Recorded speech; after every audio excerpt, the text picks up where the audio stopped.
वैसे भी बाबा तुलसी ने कहा था, देह धरे कर ये फल भाई, भजिए राम सब काम बिहाई। भैया मनुष्य शरीर धारण करने का तो फल यही है, दुनिया के कार्यों को करने से पूर्व भगवत कार्य कीजिए, भगवान के कार्य कीजिए। इदम खिल कथानाम सारभूतम पुराणम निखिल निगम तुल्यम संप्रभात विद्धम। सूर्य के सम्मुख जाते ही अंधकार समाप्त हो जाता है। श्रीमद् देवी भागवत के ग्रंथ में कथा में सुनते हुए परिसर में बैठते ही पाप उसी प्रकार से बिल्कुल समाप्त हो जाते हैं। कृतकृत्यो भवेन मर्त्यो देव्या प्रीतमो हीशा। कहा जाता है कि महादेवी का परम अद्भुत प्राण सुनकर मनुष्य कृतकृत हो जाता है और वह भगवती का माता जगदम्बा का बहुत प्रिय हो जाता है। इसलिए श्रीमद् देवी भागवत में साक्षात मूल प्रकृति का ही प्रतिपादन किया गया है, जिसमें संपूर्ण देवताओं की उत्पत्ति भी माँ भगवती जगदम्बा से ही बताई गई है। ये माँ है तो संपूर्ण देवता हैं, देवताओं की मृत्यु भी होती है, लेकिन माँ भगवती अजन्मा है, इसकी कभी मृत्यु नहीं होती, ऐसा इस ग्रंथ में लिखा है। पाठे वेद समम पुण्यम यस्या जन्मेजय। राजा जन्मेजय को भगवान व्यास कहते हैं।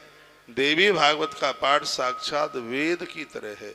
चारों वेदों का पाठ करने से जो फल प्राप्त होता है, सिर्फ एक अक्षर श्रीमद् देवी भागवत का उच्चारण कर लें उतने फल की प्राप्ति हो जाती है।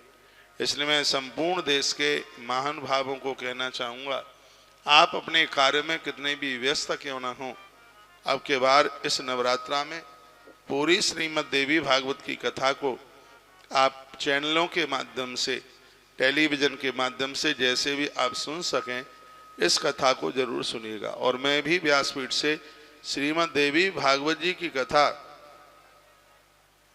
मैं बड़े प्रमाण के साथ और ग्रंथ का सहारा लेकर के ही कहूँगा। मेरे कोई मित्र हैं देवी भागवत में, वो अभी नवरात्रा में वो राम कथा करने के लिए जा रहे, तो मेरे पास कल उनका फोन था। वो कहते हैं कि बड़ा मन है कि देवी भागवत की कथा नवरात्रा में सुनाएं, पर हिम्मत नहीं है कि हम कथा कह पाएंगे कि नहीं कह पाएंगे। मैंने कहा माँ का सहारा लीजिए, इतनी अद्भुत कथा हो जाएगी, आप ये कहोगे कि चमत्कार हो गया है, कमाल हो गया है। क्योंकि वाणी की मालकिन तो माँ है, माँ की कृपा से तो वाणी खुलती है। या देवी सर्वभूतेषु शब्द रूपेण संस्थिता, ये शब्द तो प्रकट ही यहीं से होता है।